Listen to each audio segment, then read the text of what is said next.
A polinização das plantas e flores é de fundamental importância para a biodiversidade. E nesse aspecto, o Laboratório de Palinologia da UBRA busca, por meio da pesquisa, dar a sua contribuição para a manutenção e melhoramento da biodiversidade. Então é sobre esse tema que nós vamos conversar hoje no programa UBRA Conhecimento, que está começando. Eu quero dar as boas-vindas para os nossos convidados. Começo apresentando Soraya Girardi Bauerman, que tem graduação em Biologia e doutorado em Geociências. É docente da UBRA e coordena o Laboratório de Palinologia da Universidade. Pesquisa áreas como morfologia polínica, amostras superficiais e reconstituição de paleoambiente. Seja bem-vinda, professora. Obrigada. Também quero dar as boas-vindas e apresentar Jefferson Nunes Radaeski, que tem graduação em Biologia e mestrado em Ciências Biológicas e desenvolve pesquisas na área da palinologia, morfologia polínica e palinofloras, entre outros temas. Seja bem-vindo, Jefferson. Obrigado. E também quero apresentar Paulo Eduardo Liskowski, que é acadêmico do curso de Biologia e participa do projeto. Seja bem-vindo, Paulo. Muito obrigado. Então, antes de nós iniciarmos a nossa conversa, nós vamos para a matéria sobre o assunto.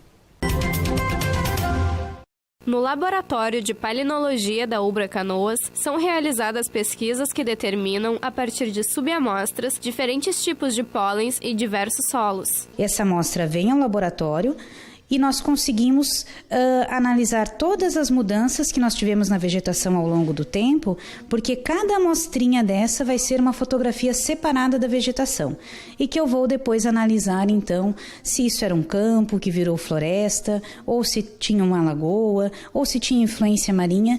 Tudo isso é possível nós entendermos. Por ser uma ciência interdisciplinar, a palinologia apresenta pesquisas que podem ser utilizadas em diferentes cursos, como explica a professora Andréia. Nós temos o pessoal da arqueologia, que, por exemplo, pode querer saber qual é a vegetação que estava no entorno de um local onde morava uma determinada tribo indígena. Então, nós podemos fazer esse levantamento. Nós temos trabalhos também com a agronomia, né, para trabalho com polinizadores. Então, quais são os polinizadores mais eficientes para determinadas espécies? Podemos trabalhar com a biologia em si, né, e aí nós temos diversos estudos, entre eles a palinotaxonomia, que é essa primeira descrição, como é que é o pólen, quais são as características que ele tem. Todas as pesquisas realizadas por professores e alunos são mantidas no laboratório, que se tornou referência neste tipo de acervo no estado. Essa é a coleção do Laboratório de Palinologia, nós chamamos ela de Palinoteca, e nós temos então aqui lâminas de diversas espécies, né? Tanto espécies do Rio Grande do Sul, como espécies também de outros locais do país, e também as amostras testemunho de todos os sedimentos que nós já analisamos, todas as amostras de mel.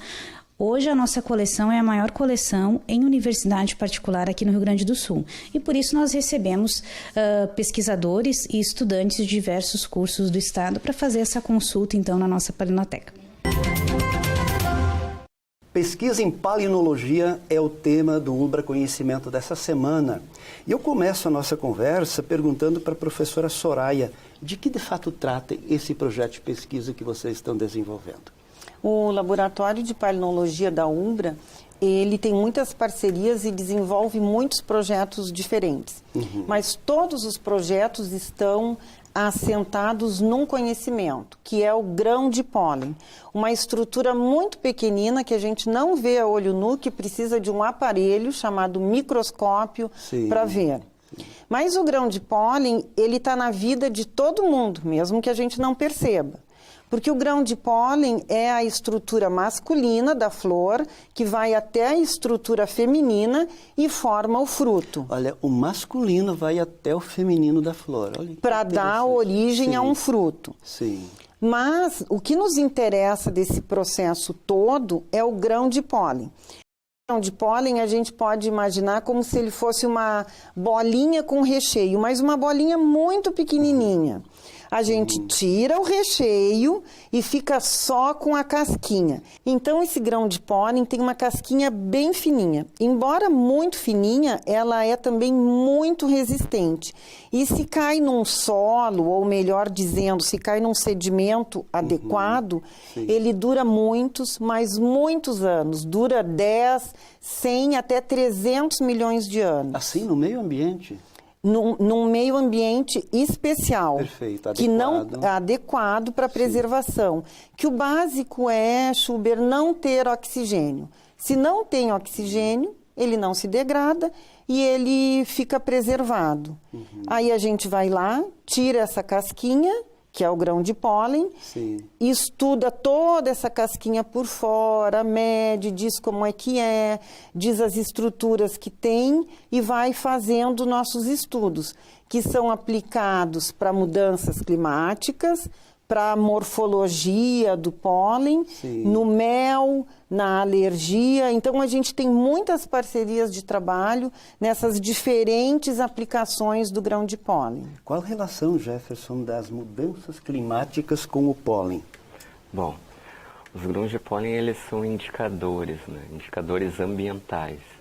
A partir da identificação dos grãos de pólen, que estão contidos nos sedimentos no passado, a gente pode identificar as espécies de plantas que viviam em determinado tempo naquela região. Olha só que interessante. Então, sabendo essa dinâmica da vegetação ao longo do tempo, como era no passado e como é que ela se transformou até os dias de hoje, também conseguem dar indícios de como o clima foi se modificando ao longo do tempo. Então, veja bem, por exemplo, Schubert, o bioma Pampa, que são os campos do Rio Grande do Sul, um bioma que só existe no Rio Grande do Sul, em todo o Brasil. A palinologia consegue provar que nunca teve mata ali.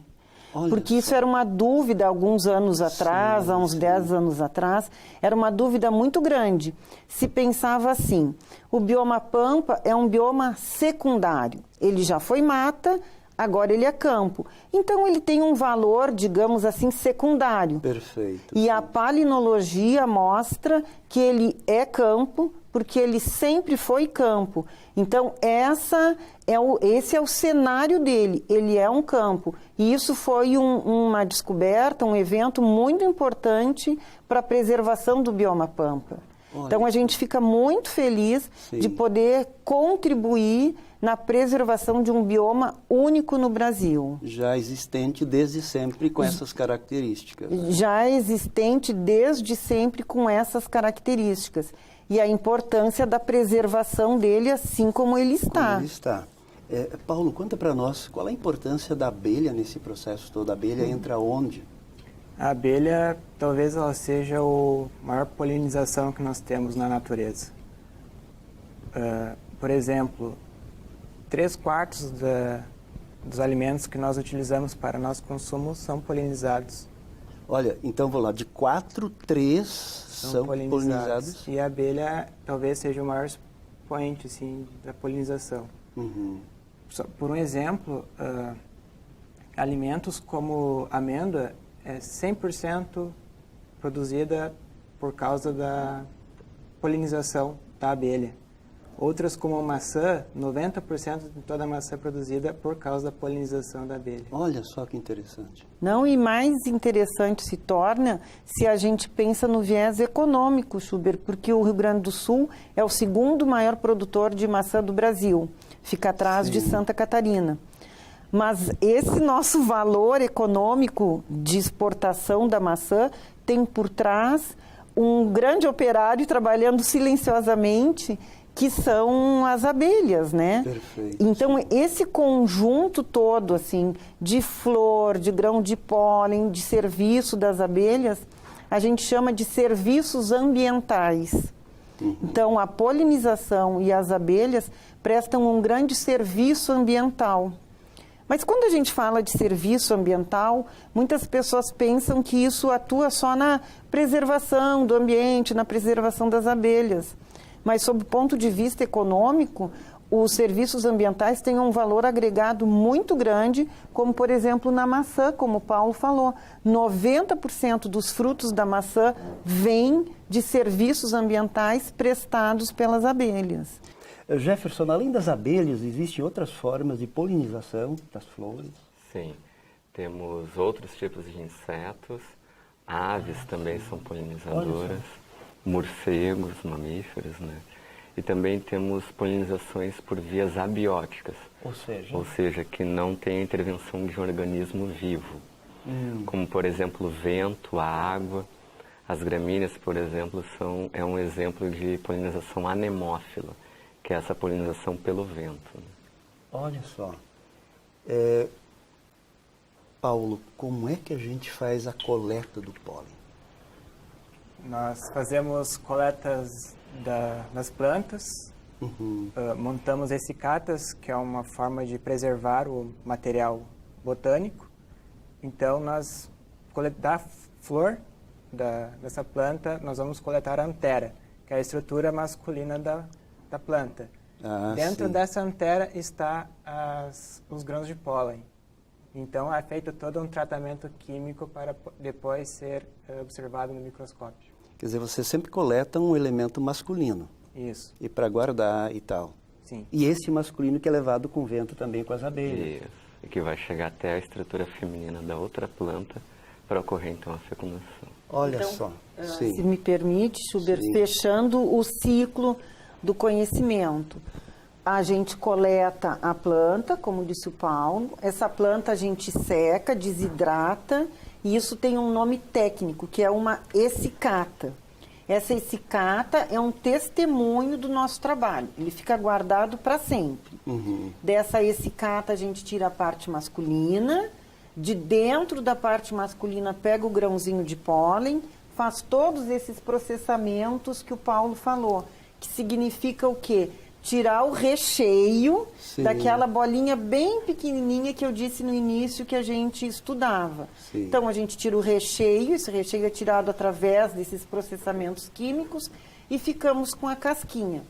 Essa casquinha também tem que ser guardada, ela é guardada em forma de lâminas, porque todo estudo científico, ele tem que poder ser replicado. Claro, sim. Então, a gente guarda tudo isso, nós temos um rigor extremo, tudo isso é guardado, porque alguém pode querer replicar, ou daqui a 10, 20 anos, alguém pode, com outras técnicas, rever nossos estudos.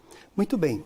Nós vamos agora para o quadro Ciência em Foco, intervalo, e nós já voltamos. O Ciência em Foco hoje é sobre palinologia. A palinologia é a ciência que estuda os grãos de pólen e esporos das plantas. Mas para que ela serve, né? Nós podemos estudar os grãos de pólen atual.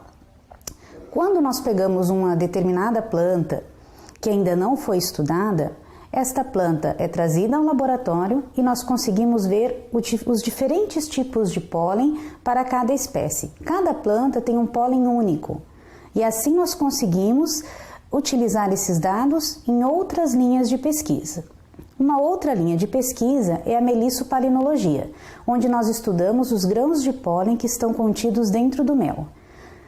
Dependendo então da flor que a abelha visitar, esse mel vai ter características diferentes e nós conseguimos saber quais são as flores que a abelha visitou, olhando então os pólens que estão nesta amostra.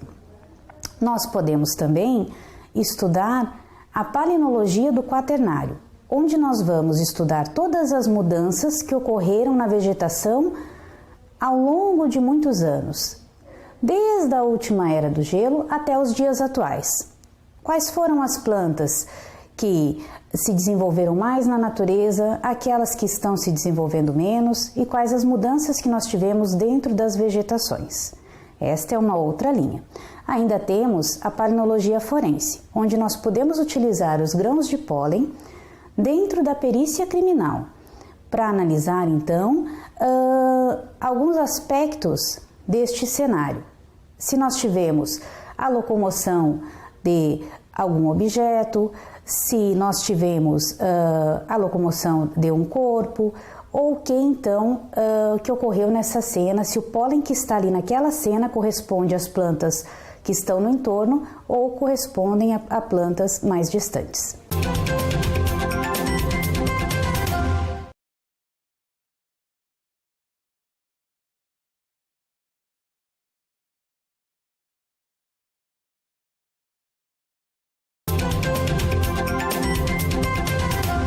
Pesquisa em palinologia é o tema do Ubra Conhecimento dessa semana e temos como convidados professora Soraya Bauerman, Jefferson Radaevsky e o acadêmico Paulo Eduardo Liskowski. E Jefferson, eu sei que vocês publicaram um livro faz pouco tempo. Fala um pouco sobre esse livro. De que trata este livro recém-publicado? Tá. Esse livro intitulado, Pólen de Gramíneas Sul-Brasileiras, ele contempla, a descrição polínica de 95 espécies da flora de gramíneas de Poácea do Rio Grande do Sul. Quando a gente fala de gramíneas, a gente inclui aí dentro desse grupo espécies que são utilizadas na base alimentar da humanidade, como por exemplo o milho, o trigo, o centeio, cevada, aveia. Todas essas espécies também estão contempladas no livro e o objetivo principal foi que a família Poácea, as gramíneas, elas são a segunda família em maior número de espécies distribuídas no Rio Grande do Sul, principalmente nos campos, nos campos do bioma Pampa. Só que anteriormente só 2% dessas espécies tinham sido estudadas a partir dos grãos de pólen. Então, essa carência de dados e essa abundância de espécies que dominam as áreas abertas dos campos do Rio Grande do Sul, então foram o objetivo principal, de descrever e colocar todo esse conhecimento divulgado nesse livro. À disposição. E quanto tempo durou essa pesquisa? Durou em torno de uns 5 anos, 5, 6 anos.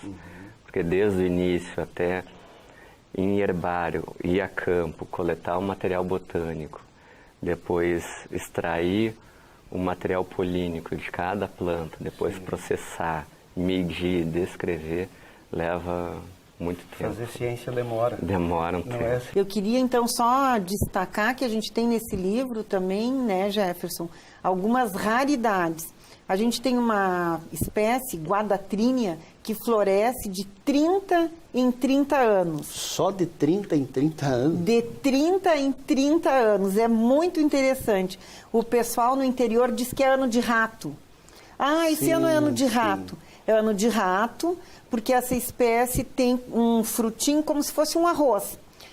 Tudo isso cai no chão, os ratos comem, como tem muito alimento, eles se reproduzem bastante. E é o que o pessoal chama de ano de rato. Então essa sabedoria popular faz sentido? Não, a sabedoria popular faz sentido.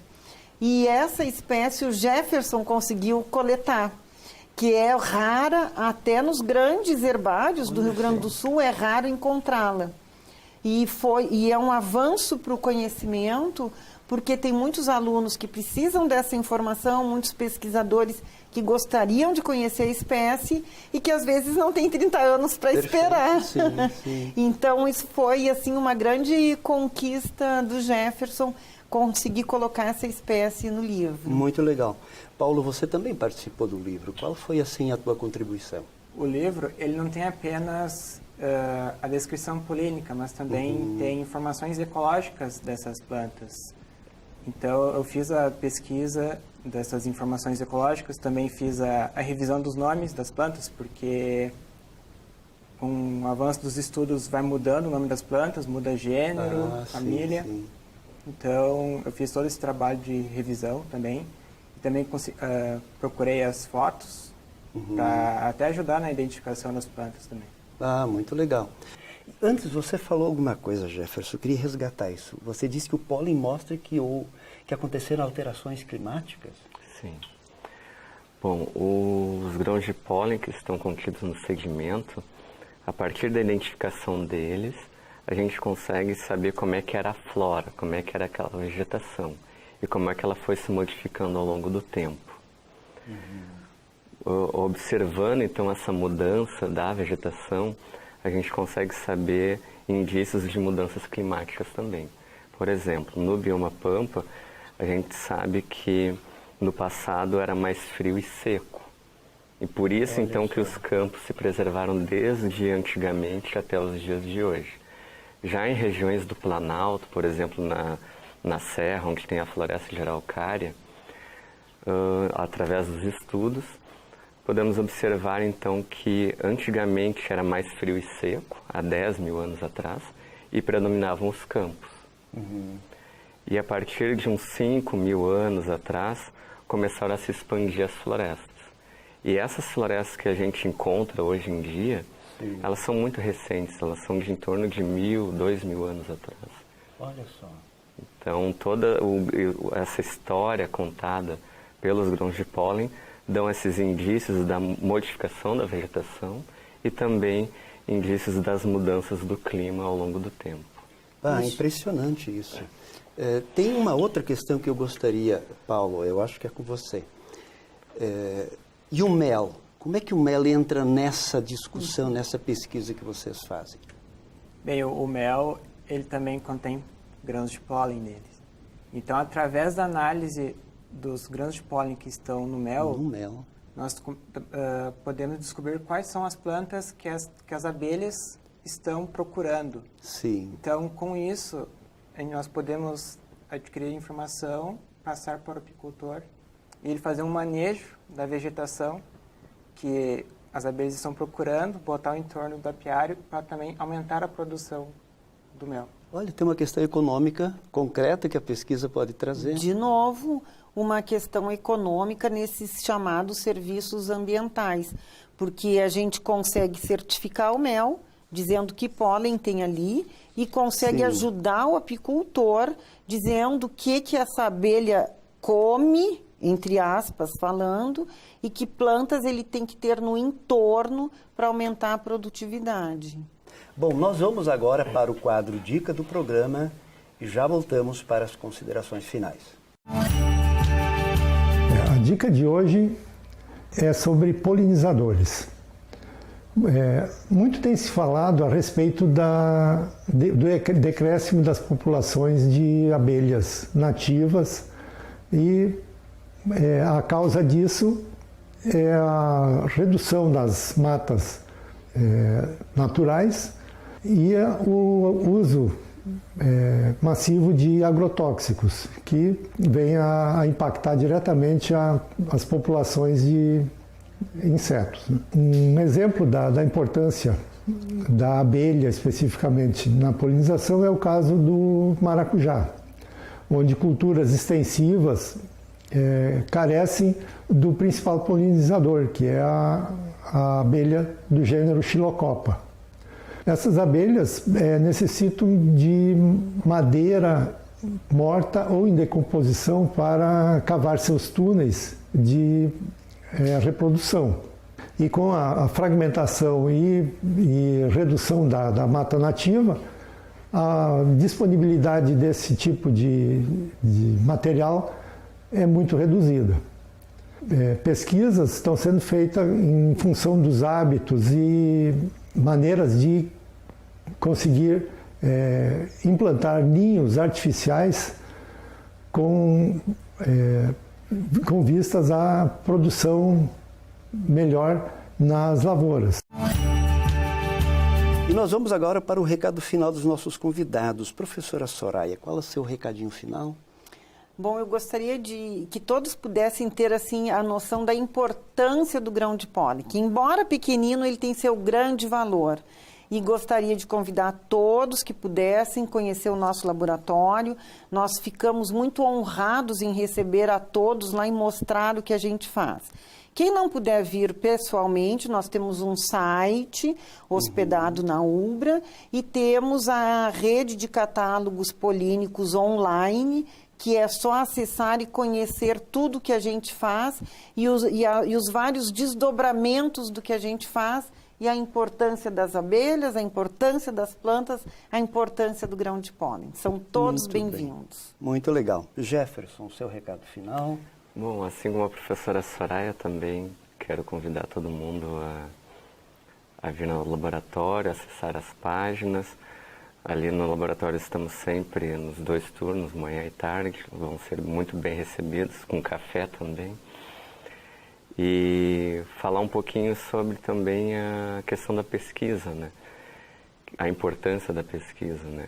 Porque, por exemplo, eu iniciei na graduação com a professora Soraya. Olha só. Desde a graduação. Depois fiz um mestrado também com a orientação da Soraya e estou até hoje, né? Então, essa potência da pesquisa na universidade, né? Destacar, ressaltar esse ponto. Que legal. E Paulo, seu recado final?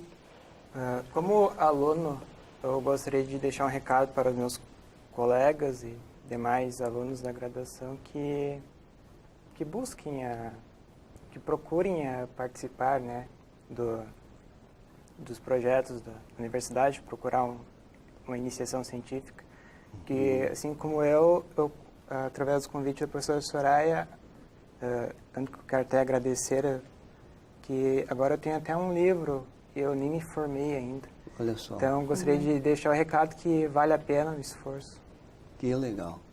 Muito bem, muito obrigado, professora Soraya, muito obrigado, Jefferson, Paulo, por essa conversa.